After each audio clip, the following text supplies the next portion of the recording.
again? You know, I'm gonna tell you the truth. I was following orders from my boss just to keep an eye on you. But now a new order just came in. Who's your boss?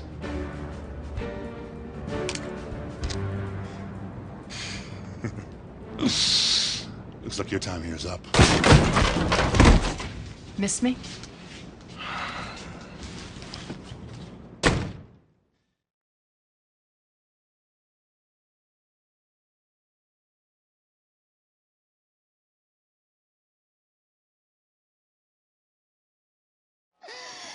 What is going on here? Well, you heard it here, folks. Here at the Buy More, there is no solace, but the question remains on this Christmas Eve. Will anyone be able to stop the Omen virus? This is all my fault. I stole the virus. I gave it to rogue terrorists. I'm the Grinch, and I'm ruining Christmas. Technically, the Grinch saves Christmas. That would require having a fix, which we don't have, and Colin Davis has mysteriously disappeared. Okay. Let me get you some soy nog, all right? I had to switch to soy nog because there's cholesterol. Ugh! Is this soy nog? You stop managing me. Casey, have you gotten any intel from your contacts? Who's behind this? Wish I knew. And for the record, asking me the same question 1,000 times won't get you a different answer. Millions of computers affected with a virus that's just sitting there waiting. I keep trying to crack it, and I keep coming up short. We still don't know who's behind it, and people are freaking out. It all leads back to you, doesn't it, man? But you knew that already. Calm down. We don't know where we're going or who we're after. Sure, someone's got it out for you, but all your enemies are accounted for. They're either dead or behind bars, I know. Sorry. Just gonna have to wait for Mr. X up there to make his next move.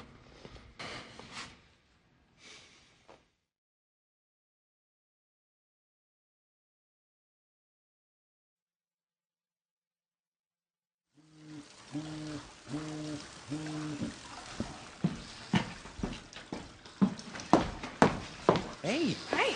Ellie, thank you for coming home early. Yeah? I thought a lot about what you said, and Alex is going to be here any minute, so here's my plan. We take beautiful, sweet baby Clara. Hello, Clara. And we chuck her in a bush. Right, we stash her there. You come out in a frenzy going, oh my God, where's my baby? Won't somebody help me with my baby? I swoop in, boom, snatch up Clara. Hey, everybody, found her. Here she is. I look like the hero. You see what I mean? And, I'm crazy, because you're giving me the crazy eyes, so now I'm starting to rethink what I thunk. Morgan, you missed the point. Okay, you can't manufacture a moment. Especially one that involves my baby. All right. Your phone keeps going off. Oh. Yep. Hey. Hey, Chuck. Yeah, I've been waiting to hear from you, man. Yeah, I'm here. What do you need?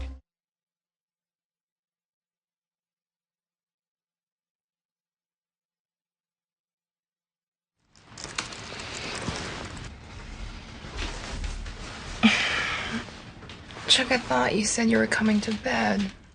I am, baby. I just had to get this down while it was still fresh in my head, okay? You go back to bed.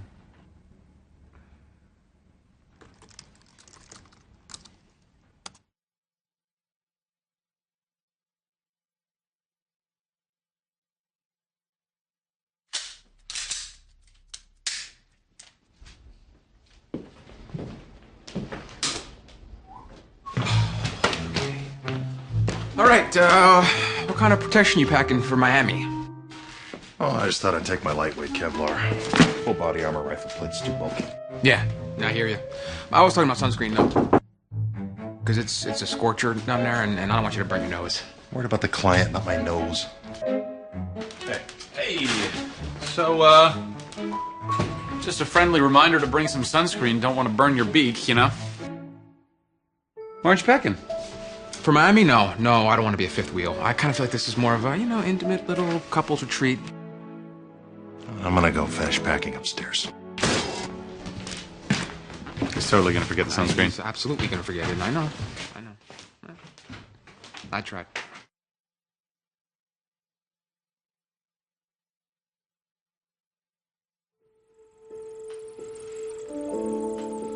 Are they the same intersect? Well, I can't be sure, but everything I'm seeing here matches up with Morgan's intersect. Same defects. Okay. Thank you. Sarah, what's going on?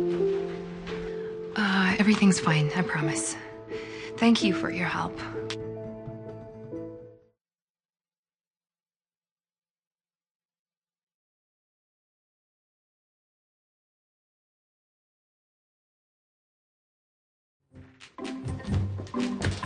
Hey, hey, honey. You stay here for a second, okay? Okay. Okay.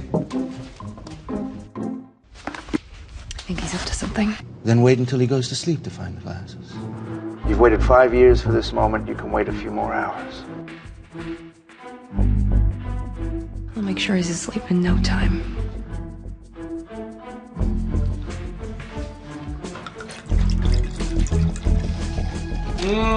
Yummy. Smells delicious. Oh, I just wanted to make you something special. I know, but after everything you've been through lately, I feel like I should be the one doing something special for you. Oh. Is everything okay? Of course. Because if you needed to talk more about what happened with Quinn, I'm here. He's fishing, Walker. He might suspect I told you the truth. You have to convince him that You don't know a thing. I promise you everything's okay. I poured us some Pinot. Oh, baby. Thank you, but you know I can't have red after 8. The tannins give me reflux. Besides, I have a surprise in the bedroom that I think you'll find far more relaxing than a glass of wine, so follow me. Be careful, Walker.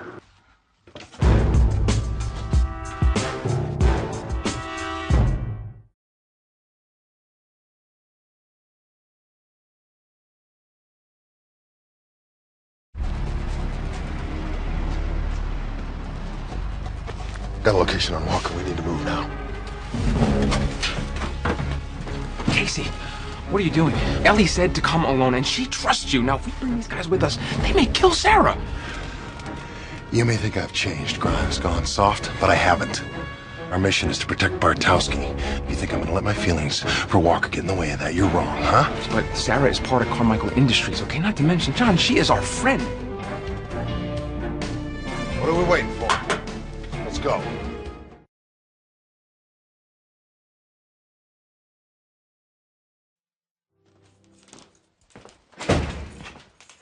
Mr. Casey, General. I know it's been a rough day for all of us, but I have something important to discuss with you. What is it? When I originally sent you to Burbank for the Intersect project, you were a different man. Unfriendly, unforgiving. I know. Well, I need that man back on my team. I need you to leave Carmichael Industries and come back to the NSA for a mission only you can finish. What do you say, Colonel?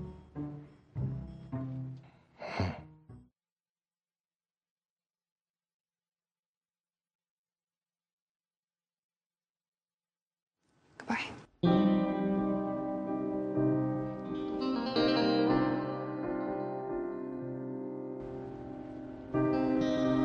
Bye.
Are you gonna say action? I don't know. You gonna do your job? Oh! What are you doing? Oh, you was gonna mouth it. Oh, sorry. Okay. Blah, blah, blah. I swear to God, this is really hard. Hold on. I want an Oompa Loompa now, Daddy. Right, Wonka, how much for the Oompa Loompa? She's still up, get her again! Hey, boys. Morgan told me you might be stranded out here. Yeah, apparently we did. So cheer up. I brought Subway BLT footlongs. Morgan told me you might be. I brought turkey. I brought turkey BLT. What? Subway footlong. Sorry. I was so quiet. My chair was squeaking.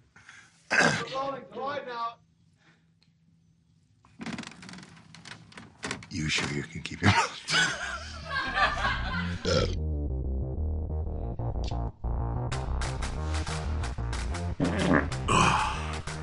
Waiting for that. Yeah. Did you fart? Sorry, I Me? heard a noise. Or him? Looks like your time is up. First time. First time. Here, let me get that. Bam! Flip. We're taking down our competition.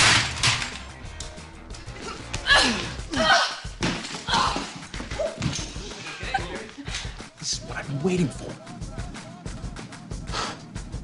For the bearded bandit to come out and play.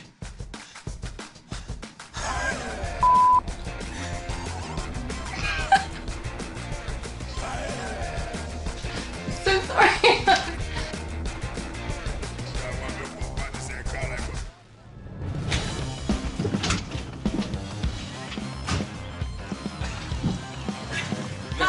You guys cut? Are you done? Are you done?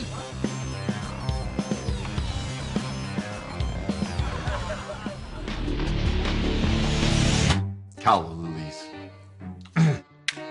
Calla lilies. Calla lilies. Hold on. Okay. I got it. Calla lilies. What's it?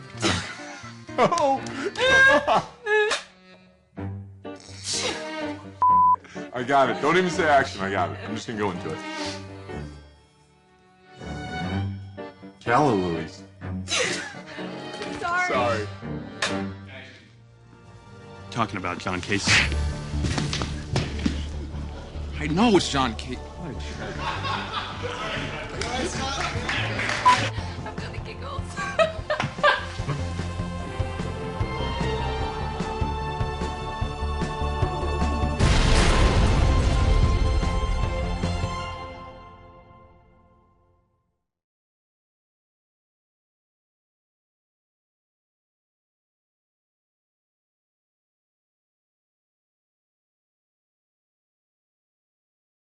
Say, Miss Lady, you need any help? Yeah, Pops, I do. Do you have Betamax? Sure enough. We even sell VCRs, depending, of course, on what you're into. And it's on sale, only $2,000. That's a far-out deal, mister. But come on now, you only buying that? Why don't you buy more?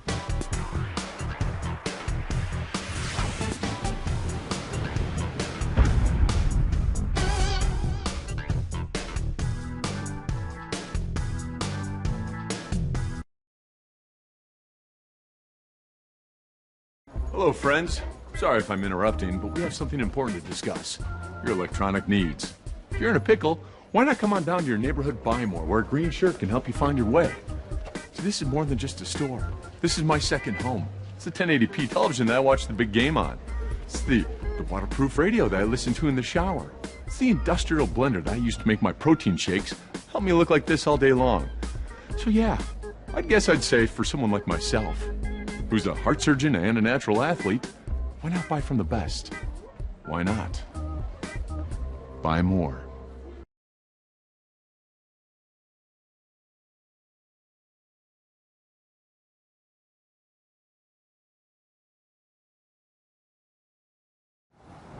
Talk to me, Chuck. Yesterday I was making $11 an hour fixing computers. Now I have one in my brain. What happens now? I was amazed. I was amazed by the entire process. It was kind of like I was kidnapped by TV people. Well, Chris and I sat down in the summer of 2006. Chris started talking about a guy with a supercomputer downloaded in his brain, and I was talking about wanting to do a show about a guy having a quarter-life crisis, and out of those conversations, you know, the show was born. The idea for Chuck, the very origin was like, what if, you know, Sidney Bristow walked into the office and kidnapped Jim Halpert? You know, and so it was a fusion of TV show ideas. Let's find us a virus, shall we? Yeah, it's kind of cute. Yeah, it's also super nerdy. Someone coded the name into the telex script. Little inside joke for anyone running viral countermeasures. For me, just having done the OC for 4 years, I was looking to do something totally different. Everyone liked the combination of comedy and action, and it was something new, something that wasn't on television at the time. It just seemed so big and ambitious. So right up my alley. I mean, I was unemployed for a little while, so I mean, there was a lot of plus side to having a job, even one that was temporary, at least, you know, for the time. I honestly didn't. I probably didn't give it too much of a chance because I thought it was kind of really cool and different and unique, and that just didn't seem like the kind of stuff that was being put on television, you know? Not obviously due to quality, just due to it just being kind of too niche or too cool. What, are you crazy? No, we're the good guys. We get paid to keep bombs from exploding. My hope was that if people embraced the show and were excited about the show as we were coming up with the show, maybe we could be the kind of show that could survive on a network with a devoted fan base and operate in a kind of a unique genre of our own. And that's really what we were able to do. Think we can survive this? I don't think so, honey. Honey? You talk like an old married couple. You know, I don't think when we worked on the pilot, we knew exactly what we had in regard to the emotional component of the show.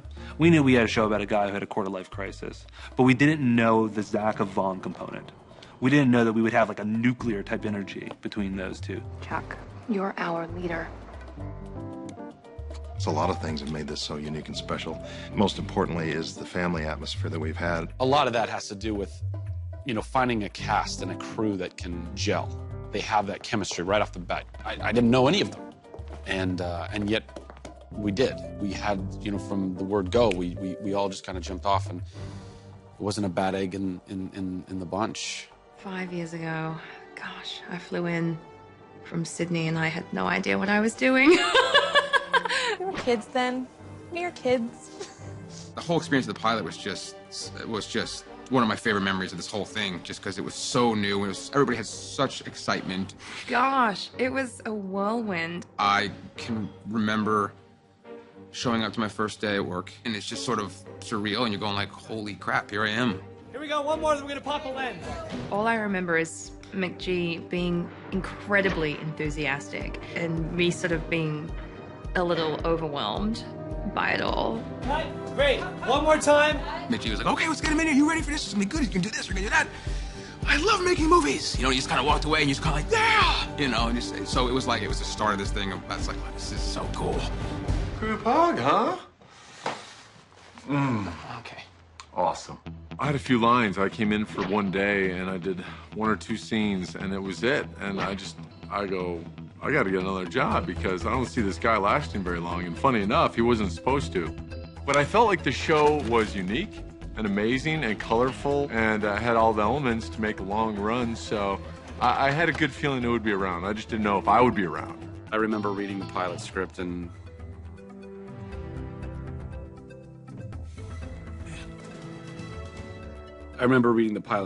just falling in love with it, falling in love with the story and the characters and thinking, my God, what a great role this would be. I wouldn't even have to act. I mean, the guy is me. He plays video games and reads comic books. It's fantastic.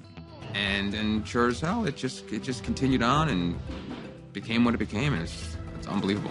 I'd say that's probably almost more rewarding than anything else, you know, to be able to look back at that and that the fans have stayed with us and they've embraced us and appreciated what we've brought them. So by the time we got through the first season of the show, I was like, what happened? I was sitting in my apartment, you know, thinking about story ideas. Next thing you know, it's like we're working on this giant operation.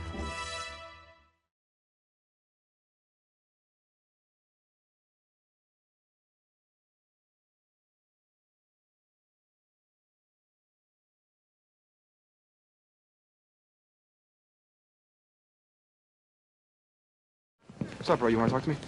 Morgan, did you dye your hair? No. I frosted my tips. I think it makes my eyes pop. I don't think anyone will leave this show unchanged. I mean, everybody's grown so much. It's crazy. It's aged me. I have gray here in my chin. I mean, if you look at me when I first started, I was 27, I'm single. And how is Sarah adapting to being a bride?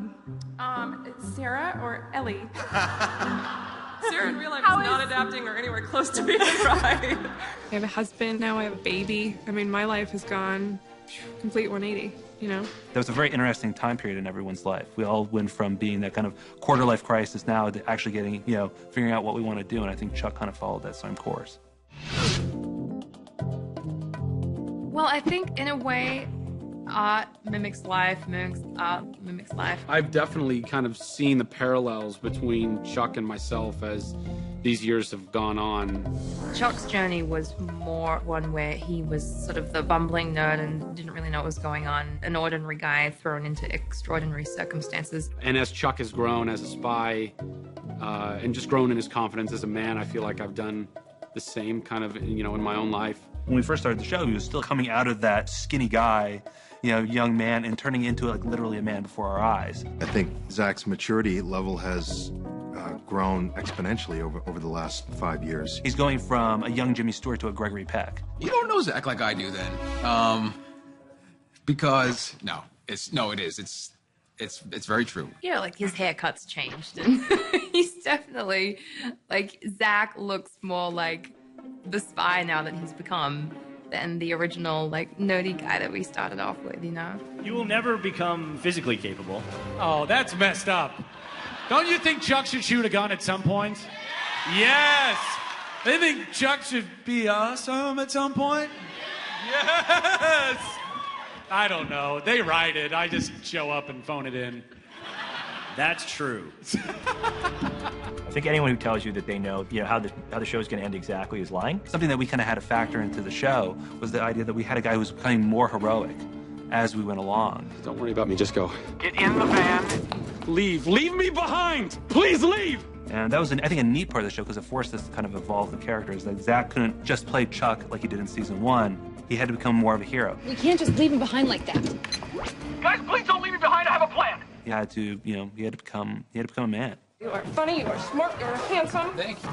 And I think as Chuck kind of matured, he got closer to who Zach is in terms of being much more of a leader, much more, sure of himself. Hey, dude, that was awesome! I think being Chuck, he kind of put this thing on his shoulders and had to kind of, carry this thing, and it's kind of forced him to grow up and do a lot of stuff. And I think as a person and as an actor and as a director, he became a director on this show, which is huge. When I started this whole ride, I was much more bright-eyed and bushy-tailed. It was like, yeah, we're doing this show and it's going to be so much fun. And it is, but it's also a ton of work, man. It's a ton of work. But there's still a season 1 Zach in there. It's just, he's done some grown Zep, but he's still Zach. Catch him on the right day, he's still Zach. Yvonne, prior to her experience here on Chuck, hadn't had much. She was the one out of all of us. This was brand new, really. I mean, she's worked obviously in Australia and stuff, but to be in a new country and a network television show and to have the show become what it was, and she's just handled it like a pro. It's really been an honor and a pleasure to see the kid grow up. I've seen her grow tremendously as a woman, as an actress. Now she's this accomplished Hollywood starlet. Looks like you walked into the wrong cult, bitch. I feel like I've gotten to play one of the greatest characters ever on television because I feel like I got really lucky to be able to do action and drama and comedy and romance all in one show, and it's really been a journey for me because I started off as being the real serious sort of character who was emotional on the inside but never could show it. I was very excited to be sort of finally part of some of the happy stuff and some of the comic moments of the show. I loved it. And there's probably going to be more of that this season, I hope. Please. There's no comedy this season. No. I think for her, she was always excited about the physical part of Sarah Walker, but it was always really important, with Sarah Walker to have that emotion underneath that, she looked at Chuck's life, his normal life, and that was something that she always longed for. Well, this isn't something that I've ever told anybody. When I was a little girl, I always imagined what a real family would feel like. You're looking at the evolution of a character from kind of hardened spy, action movie spy, and now she's become much more of a full character. We've learned about her backstory. We've learned why she doesn't talk to her mom. We've met her father. We saw how she grew up, and now we know so much more about her. And if you talk to Sarah Walker from 5 years ago and you say, listen, in 5 years you're going to give up everything. You're going to fall in love with this guy, Schnook, who works at the Buy More. And you're going to think about a family and all these things. It's incredible for her to hear about that. She doesn't believe it. What are you doing? What are you doing? Joining a cult. Strip. Come on. The other thing, too, for Yvonne is that she's just so freaking funny. It's like we've just found so many comic opportunities. That wasn't something that was probably she was expecting to do, and it's not something you usually see from the character, but she's as game at putting herself out there comically as anyone else in the cast. You know, back in the day, she would play the hardened spy, but we didn't know that we could write to the fact that she's funny, too, and that she can play with the big boys and the comedy side of things. Oh, bunny doll, veil, bunny doll. Why don't you guys come to my party tomorrow night? Okay. Excelente. Gomez, he's the same. He's just a little and we don't like him at all still. No, I'm kidding. Love him.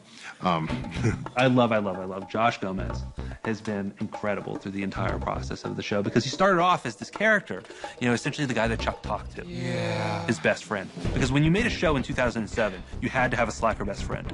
But what was beautiful about Gomez and what he brought to it was that he brought this warmth. He wasn't cynical. He was like this great cheerleader for Chuck. He was filled with love for Ellie Bartowski, and he loved this family.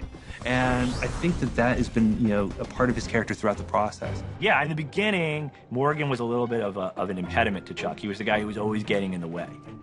And I think that wasn't playing to Josh's strengths. And as we kind of got to know all the actors better and were able to kind of write to who they were in real life, we were able to walk this really fine line with Morgan where he was funny and lovable, but he was no longer kind of getting in the way.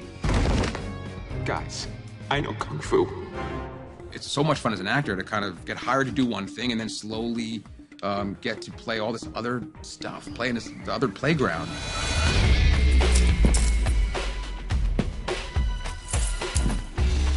And so that was sort of like, oh, good, yeah, this is something new to play.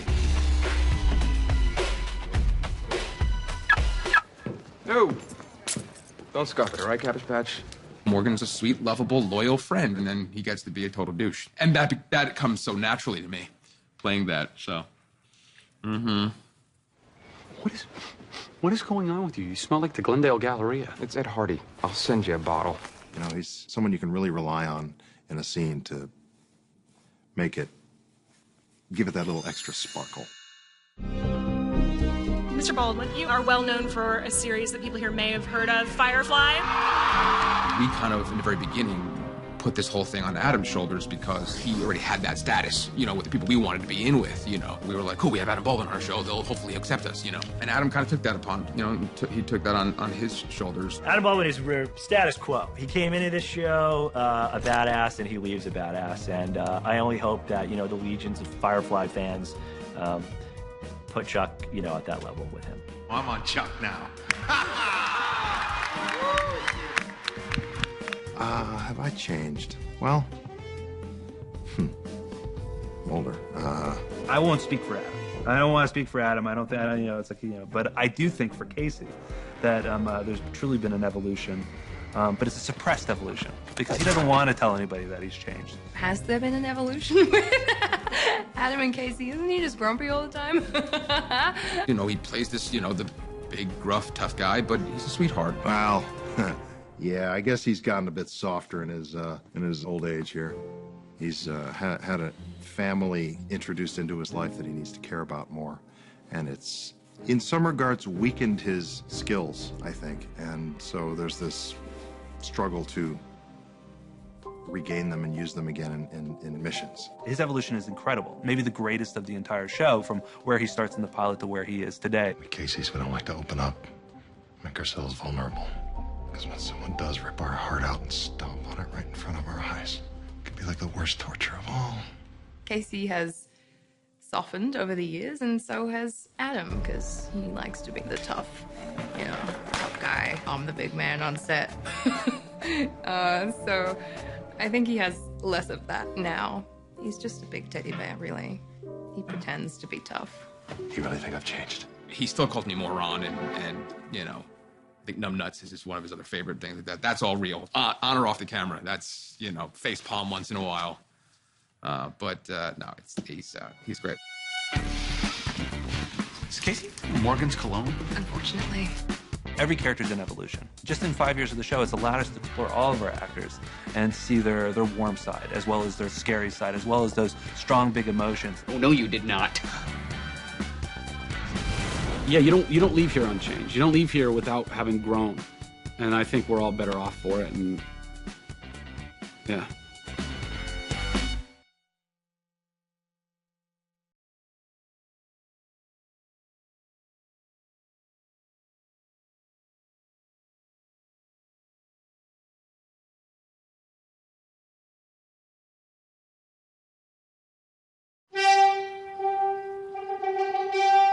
Well, my name's Tim Jones. I'm the composer of Chuck. Have been since season 1. Tim is so unsung. I'm so glad that you brought him up. The gift that I was given on this show is that I had so much latitude in what to use orchestrationally, the instruments. So all the brass you heard right there was played using this electronic wind instrument. As you can see behind me, I mean, there's a bunch of guitars here, and I have these piano guts. And that railing, you know, we played with drumsticks for the Thailand episode. I bought a Gojin. I bought it for 1 episode. I introduced an instrument called the theremin, you know, which is the one that you play by moving your hand. You know, I played all the instruments and sang on this, so. The way the score has evolved is it's very layered, and there's a lot of detail in it.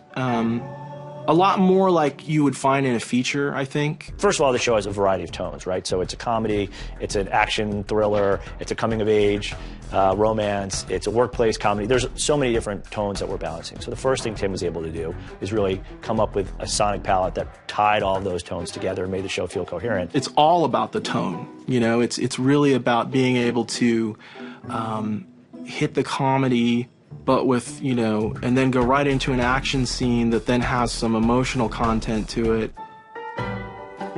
It is such a hybrid of styles. So we go from that kind of music to like this. They're distinctly different styles. They both work in the same show, so.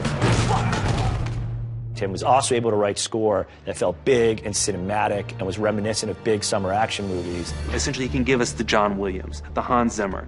Tim can do all of that, and for each episode, it's amazing. He brings a new theme and a new score to the show. And in later years, where our budgets got much smaller, Tim's score was able to provide a real sense of scope and a real cinematic quality that really helped elevate what we were trying to do. He's a young dude, but he's got that mentality of like an old school composer where he gives everyone their own soundtrack. You know, when a certain name is mentioned, when Sarah's name was mentioned, her little ditty, you know, her song, you know, would play. The Ring had its own song, Fulcrum had its own song, Volkov Industries had its own song. You know, it's this coloring that you can put into something. I love writing music for Casey because my dad was a fighter pilot, so I understand the Casey character very well. His music is often very militaristic, but it's a challenge to do the more emotional stuff for Casey. I mean, as much as it's a challenge for that character to be emotional because you don't want to go too far with it. Would you like to take advantage of your conjugal visit? I would very much like to take advantage of that right. You know, you don't want to make him look soft. And Morgan really got his own music in this last season, season 5, when he got the Intersect. There you go. You text message breakup with my little girl. His music was almost a mashup of like really cool hip hop mixed with something a little grungy, you know? It was like, I don't know, I had a lot of fun with him. The Castle music is almost more of a texture than a theme per se, because there's always so much information being conveyed in Castle that you kind of have to stay out of the way. Casey, our problem is not with Uncle Sam, it's with Clyde Decker, and I don't see that changing anytime soon. That's like one of the rare times where I'm really just trying to stay out of the way of the dialogue, for the most part. So many times, you know, I've called them up and said, it's like, this episode needs this. You know, we want to feel like we're going to the 1960s, or we want to have a techno vibe, or we want to have like big epic action here, and I need to feel the romance. Chris Fedak is, and I don't think he'll mind me saying this, a fellow soundtrack nerd. So he knows a lot of movie scores, and we have almost a shorthand when it comes to, hey, it's like that cue from that movie, and I go, oh yeah, I know exactly what you're talking about. I'll put in the most crazy score you can imagine, and something that no one can imagine. Tim always does it. He always comes up with something fantastic, and that's something of the show. He would say things like, well, what would happen if you mixed Tom Newman with Bernard Herrmann? What would be a Thailand version of the Cantina Band? We did the Chuck theme, but it was in the orchestration of the Nutcracker. So I combine elements that don't normally go together. For me, it's about creating sounds that I haven't heard before. People may have heard an oboe, but they haven't heard it combined with this other weird sound I got, So there's always something in there that's a little tweaked. It's highly referential, which I really enjoy because I think that there's a lot of detail in, what I've tried to do with the show and with the music. But as referential as everything is, I think that I always try and keep a core of true emotion running through whatever the cue is. I'm always trying to make sure that what is happening in that scene has got a core thread running through it that then gets the orchestration put on top of it. I try to approach each cue as, okay, this is a fresh canvas, what are we doing now? Where are we going, So Tim Jones has been invisible to most people, but an incredibly important part of what makes the Chuck Show, bigger than what it should be. It's like, I love what Tim does.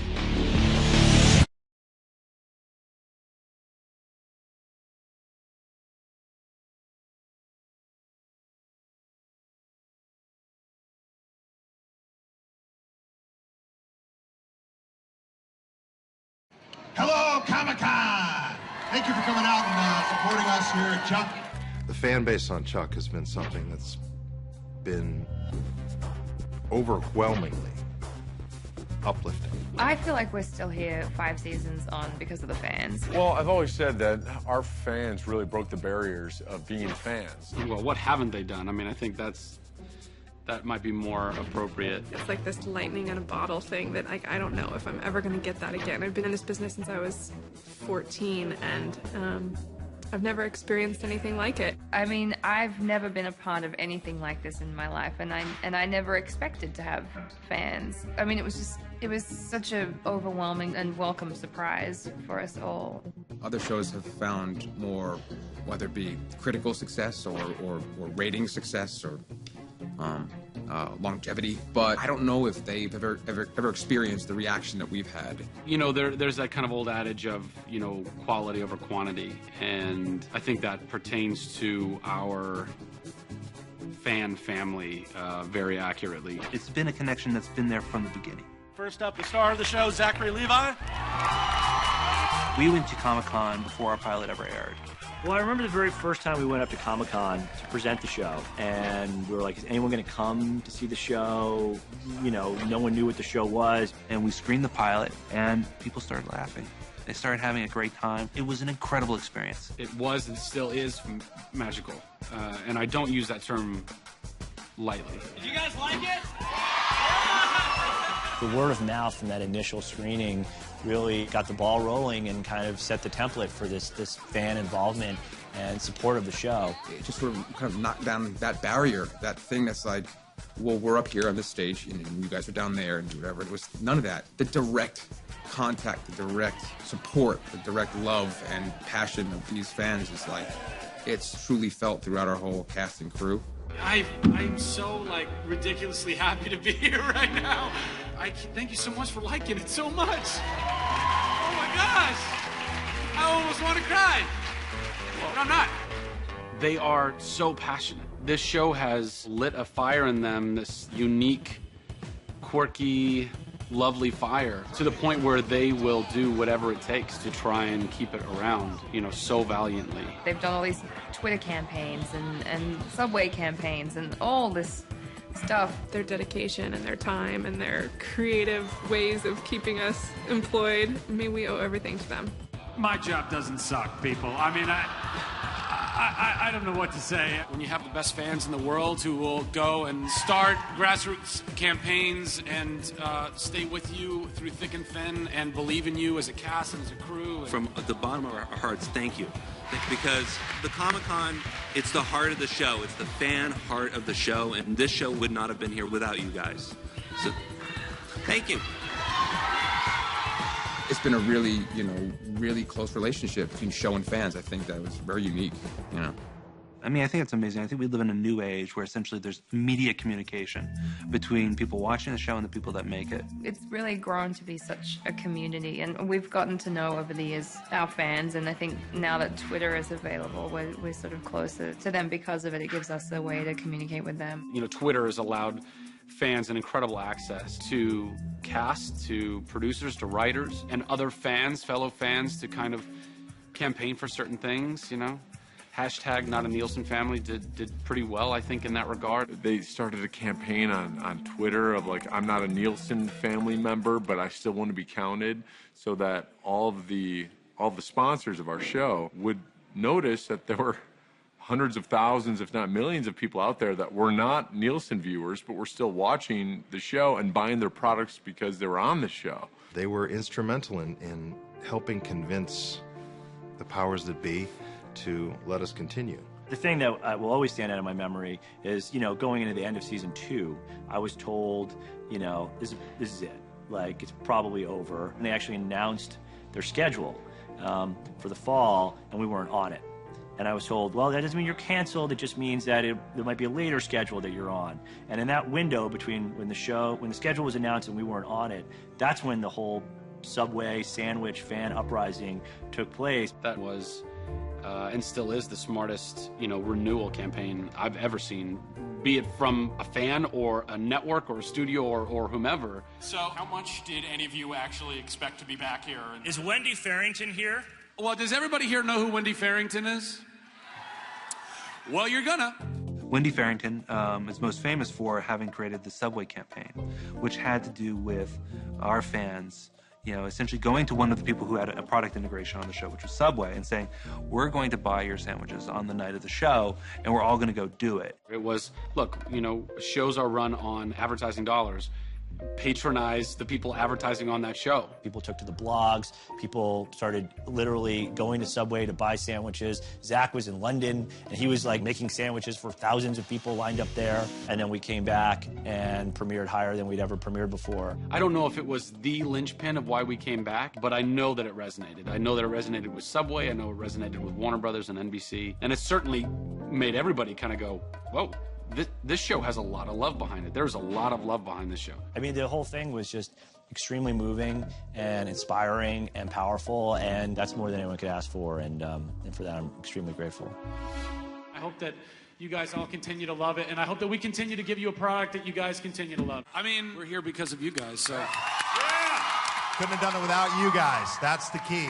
You really put us over the top, so thank you very much. You guys are just so epic. You're so epic. You're so awesome.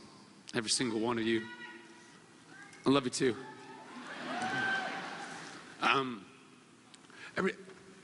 Every single one of you. All the time and all the money that you spend on sandwiches or you guys took time out of your day. You took energy out of your lives. You've been passionate about what we do, and so thank you. I'm still not convinced it will end this year.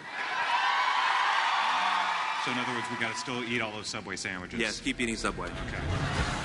It's like you're in the trenches. It's like you're fighting a war of sorts, trying to make the best thing that you can make for the people that have supported you for all these years. People who love this show really, truly, deeply enjoy it, and we make the show for them. They meant the world to us, and they literally had a stake of ownership in our show. And I think that will continue. I think that you'll see that more and more, and I firmly believe that it is our fans that will be leading a lot of other charges for other shows that they love so much, and I really hope they do. I hope that studios and networks continue to realize the power of the people that we should be making this content for. I mean, it's incredible. It's an incredible thing, and you make something because you love it, and if other people love it too, it's just it's a very powerful and gratifying thing.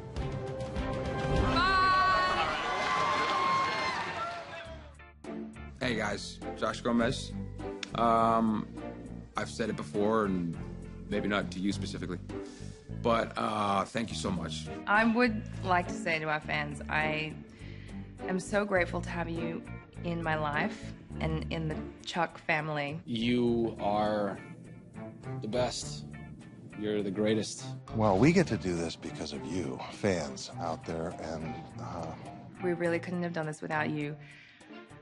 You didn't only embrace us, but you fought for us. You've been so passionate. it's really been your support and love and letters and emails and everything that you've done that made the big difference. You make doing this job worth it every single day. Thanks for making the show. Am I the only one that got emotional? Oh. Got me at a bad time. There's these Santa Ana winds right now, and they're really making my eyes water for some reason. Getting my tissue ready. Oh, I'm so sick of crying. We can't thank you enough. This all existed because of you, and I couldn't be more grateful to be a part of this world and having you guys a part of this world. I can't even tell you how much I appreciate it. I can't tell you how much this whole family appreciates it and appreciates you. We're just humbled that your dedication and love for us has kept us going for 5 years. Thank you for 5 amazing years. To be able to give you this 5th season was a huge, huge bonus, and it's for you guys. From the bottom of my heart, and I speak on behalf of everyone here at Chuck, thank you. I think I should just give up and cry. Thank you from the bottom of my heart. It's been great. That's all I can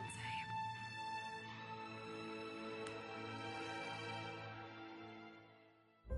And that's it. Love you guys. Thank you. That's a cut. That's a cut on that.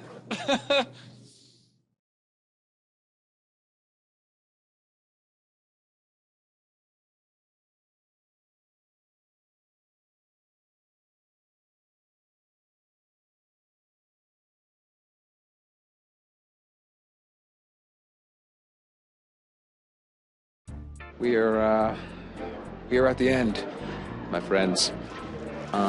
We are at the Buy More, though, more specifically. And I'm getting ready to wrap the show up, shooting the last episode of the series. Breaking the final episode of the show was a wrenching experience. Because it was like, no, that can't be good enough. That's not good enough for the finale, please. I think ultimately the story of Chuck realizing that he's as good of a spy without the Intersect as he is with the Intersect, the story of this group of characters who really are a family, has all landed exactly where we'd always hoped, even if it's not exactly as we planned. I'm very satisfied with the way it ends. It really goes back to where we were first season. There are so many callbacks, and it's a wonderful way to wrap it up. I mean, it goes out with the magic that Chuck is. The storyline is not what I imagined. How it would feel is kind of what I imagined, but not to this extent, because it's like so emotional. Sarah, I'm sorry. I can't help you get your memories back. I can't get you back. When we started working on this season of the show, we wanted to make it about Chuck and Sarah and their relationship. This series, even though it started out as kind of a spy show in its concept, it's really a love story, ultimately. That's what's at the heart of the show. And so Chris really wanted to find a way, even until the last moments of the last episode, to keep that sense of will they or won't they. And what would be worse than one of them dying or them not saving the day? What's worse from just the relationship perspective is the idea that she wouldn't remember him. I don't quite get to be the Sarah Walker that I've established in the 5 years because I've had this memory loss thing that happened. But it's also good that I don't have to be emotional in the scenes, because otherwise I'd be a blubbering mess. This way, at least I have to restrain myself somehow. Everyone's so sad. You know, I think we've probably all mourned the show at least once before, thinking that it might not come back. Every year I feel like we deal with this, okay, goodbye, this could be our last time, and then we get saved, we get renewed, we come back, and there's much rejoicing. And this year was interesting because we knew our fate from the very beginning, so I think we've had a lot of time to deal with it. You know, a lot of people have put so much love into this show, and especially our fans, so it's really nice that we get to give them a great send-off. So when Chris Fidak writes skydiving, we go out and do skydiving. We figure out a way to do it, so it's kind of fun. It's unique. What we're doing here, we'll be able to make Yvonne look like she's skydiving thousands of feet above the ocean. Yvonne, go ahead and put your arms out. We'll be combining the blue screen images of Yvonne today with real skydivers. Tone up. Let's roll it. Pacific Concert Hall. They need us. I have just shot my last scene in this set, and this is where I've been working for the last 5 years, and it's been incredible. Yeah, today will be our last time on this set. This is the last time we'll be on this set after 5 years, so you'll get a little emotional when you start looking around and you realize this will be torn down. We were shooting the scene yesterday, and I broke down in the scene doing it because it's such a big moment for them to leave the store. You're free. Are you ready? And kind of, doing that scene at the same time as like leaving the show and leaving the store, it was very emotional. It's really Debbie Downer time. No, it's actually not as bad as you think. This has been the best 5 years experience in Hollywood I've ever had. And now the Chuck is ending, and we're finally getting our first speaking lines. We need a bead on a big blonde bird. Sounds like a job for the dirt dog. Up and hot, Doc. I'll get a beat on your bird. My Twitter feed shows multiple. It's a great thing. Today they're actors. Today they get to do a line on camera. With amazing legs and I think that's really cool. I like that they're doing that for all of them. Good work, team. On behalf of the United States government, thank you. Just happy to be doing good works, ma'am. Today is extremely emotional, given that we're shooting the, it's Beckman's last scene in the castle. If you ever want to save the world again, you know where I am. As you see characters falling off, it's like, oh, wow, this is the end. The last 4 days of this episode is getting to where it's like very emotional. Every scene, yesterday we let 2 actors go for the last time, McKenna, and we also let Mark Christopher Lawrence go. Yeah, this is kind of a tough day today. So we have big speeches about them, and it's just pretty emotional. All these goodbye scenes that we've been shooting are just gutting me. I'll see you when I see you. Patowski. This isn't goodbye. I mean, I'm saying goodbye to my cast while I'm saying goodbye to their characters. Oh, my precious Clara. You are going to love Chicago. I think this is the last day on this soundstage, which is particularly memorable for us. We have Chuck and Sarah's apartment, we have Ellie and Awesome's apartment, and we're wrapping it all out today. We just shot Ellie and Chuck's last moment, which was difficult for me. My little brother. Aces, Charles. Your aces. For me, I'm trying to make the day efficient and get our work done, but you also have to have these moments of positive emotion and let them kind of just have their time. Thank you, and goodbye to Ellie and Awesome's apartment.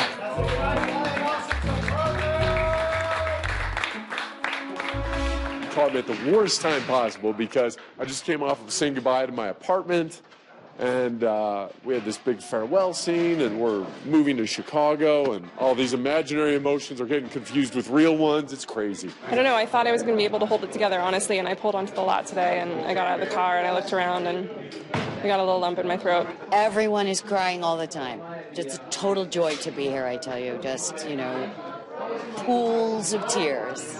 So all these emotions are just stirring up. Oh, there they all go. Oh, there you go. It's all gone. All gone. Okay. Let me help those emotions go away real quick. Anyhow, I'm good. I'm ready to wrap this show.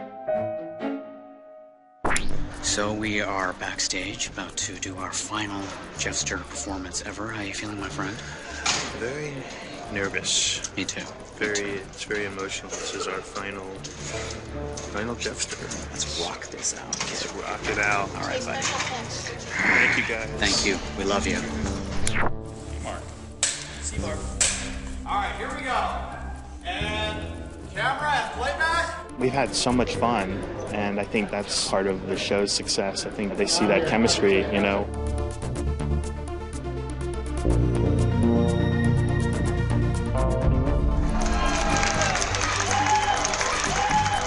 Lester and Jeff's journey culminates in them saving the day in the only way they know how, which is by being Jeffster. I was surprised, but at the same time, it was so juste. Tomorrow we have a stunt sequence where a helicopter crash lands. The more action pieces you can get if you put 2 cameras and a flip on this. Can we put these on wheels and just roll it down yes, here? Yes, yes. Okay. I think we're going to need some help with feeling like this thing has been crippled. Could there be smoke? As if it's coming almost from underneath. Once we're done with that, and we go to do this stuff over here, you stay here and pick up the helicopter. So there's a stuntman in front, the pilot, then you 3 guys in the back. Holy moly, you're filming all this? That's crazy. Every episode, we don't know what we're going to do or where we're going to be. Like today, we're in Berlin. We're at the Universal lot. But when you're in there, it really feels like you're in this like a wiener dog kind of place about the fake hot dogs and stuff. We had a Wienerlicious. This is the German version of the Wienerlicious. We're doing a fight scene inside, and then out here, our guys come running out. They go through traffic. There's a little standoff over here. Stop! I mean it! Don't! I'm gonna miss playing with guns like this all day, like giant 50 caliber Desert Eagle guns. It's gonna be really sad that I don't do that every day. What are you going to miss the most about coming to work on Chuck? Everybody. Everybody. What are you going to miss the least? Everybody. No, it's joking. Look at these guys. Look at this. It's like the best group of people I've ever worked with. In my 33 years in the business, I think this is the best 5 I've ever had. All right, in this particular shot, our cameras are back there. We've got the 2 vehicles up here. These vehicles will take about 10 feet back. Steve's gonna lift off from here. Steve Stafford, he's one of the best helicopter pilots in the business. He'll be flying it for us. He actually was the pilot on several things that we've done, several episodes. Okay, here we go, guys. I'm not that comfortable with heights, but if I have a good strong lap belt, I'm okay. Good harness.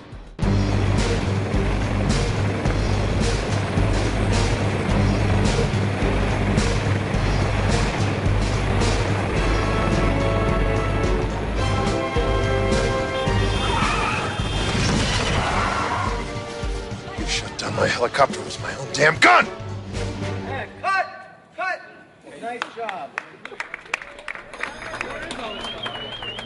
It's very emotional right now. There was a few tears yesterday, and I'm sure over the next 3 or 4 days it's going to be bittersweet. I mean, everybody's glad that we're moving on to new things, but we're also very sad that it's over. I feel very proud of everybody and what we've done, and sad to see it going away. It's sad at the end of each series, shows that you do, and this is no different. It's kind of sad seeing it end, but it's been very good. It's emotional, but it's also rewarding to really tie up the show. We're closing a chapter on this, but everybody will be back. You'll see your favorite actors again on another show. Everybody's going to go off to features and television, and the crew will too. And it's been a wonderful time being here. I could tell everybody is trying to enjoy and embrace and take in every moment. And so that's cool to see too. So I think we're just having a blast, even though it's sort of bittersweet and there's all the sadness involved. It's just we're enjoying every minute of this last episode, so it's cool. There's a few of us that aren't working on that final day, but we're all gonna come and gather on set and, you know. Chuck, your father originally developed the intersect as a teaching tool. The key is the matrix for... I'm sorry. You don't want it to end either. Still rolling. Quiet now. Chuck, your father originally developed the intersect as a teaching tool. The key was the matrix for programming the system. So I can do anything. Chuck, we need to talk. Excuse us.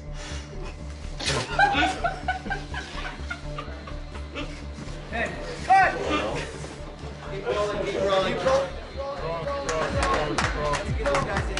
This show has been 5 years. It's the 6th of my life right now. And it just feels so huge. It's taken up so much of my life. Ideally, Chris and I, we always just wanted to put a smile on people's face. We just wanted the show to be fun. It really is something that I will always treasure. It was one of the great experiences. I just want to say thank you. You guys have just breathed life into a show, into characters, into a story that we love so much. And just, I wish I could have you forever, but I can't. I love you all. Thank you so much. This has been the most fun I've ever had. Thanks, guys. I think that there's a lot of just gratefulness and thankfulness, that we've been afforded the opportunity to be this family and this unit for 5 years. Jack Cleveland. There's a lot of us cast members, Zachary Levi, Ryan McPartlin, who, Von Strahowski, are just crying uncontrollably. Obviously cannot hold their emotions. I, on the other hand, feel fine. This is the best cast and the best crew I've ever worked with. You guys are a miracle, and it's been incredible. I mean, literally. Uh-oh, you're gonna get him. You'll get him. Get out of here! Get out of here! Come on, Gomes. Oh. That is the 5th season and series round on Chuck. All right.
This whole thing has gotten me thinking about our lives, our future. Chuck, Yeah?